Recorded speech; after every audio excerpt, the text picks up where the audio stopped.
جرمنی کے شہر کارلسروے میں پاکستان کے سفیر سید حسن جاوید کے اعزاز میں استقبالیہ تقریب ہوئی۔ لارڈ میئر کارلسروے ڈاکٹر فرانک میٹروپ نے تقریب کا اہتمام کیا تھا، جس میں پاکستان جرمن ایسوسی ایشن کارلسروے کے صدر چودھری محمد رفیق، کونسل جنرل ڈاکٹر امتیاز احمد قاضی اور کارلسروے کی اہم شخصیات نے شرکت کی۔ پاکستان کے سفیر سید حسن جاوید نے ڈاکٹر فرانک میٹروپ لارڈ میئر کارلسروے کو تحائف پیش کیے۔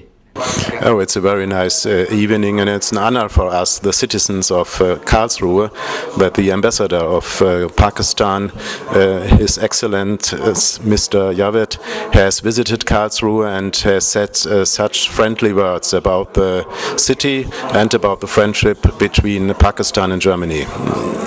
ملاقات میں دونوں طرف سے پاک جرمن تعلقات میں مزید بہتری لانے پر تبادلہ خیال کیا گیا۔ دیکھیں، میں سب سے پہلے تو چودھری رفیق صاحب کا اور کارلسروہ کے جو پاکستان جرمن ایسوسی ایشن ہے ان کا بہت شکر گزار ہوں کہ انہوں نے مجھے اس موقع پر اس فنکشن میں شرکت کے لیے دعوت دی، اور آج شام یہ جو تقریب ہو رہی ہے اس سے پاکستان کے جو سافٹ پاور ہے یا پاکستان کی جو معاشرتی ہماری جو امیج ہے اس کو اور بہتر کرنے میں اور جرمنی کے ہر کونے میں پاکستان کا جو سافٹ امیج ہے اس کا ایک اچھا میسج جائے گا۔ بہت شکریہ، تھینک یو۔ اس موقع پر مسز حسن جاوید کا کہنا تھا کہ کارلسروے ہماری آمد پر خدا کی رحمت بارش نے ہمارا استقبال کیا۔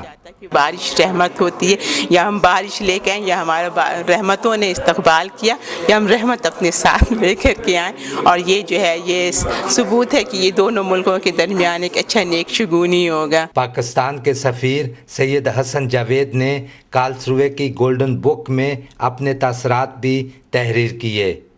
تقریب کے آخر میں لارڈ میئر کارلسروے نے پاکستان کے سفیر کی اہلیہ کو پھولوں کا گلدستہ پیش کیا۔ Shabbir Ahmed Khokhar, PTV news, Karlsruhe, Germany.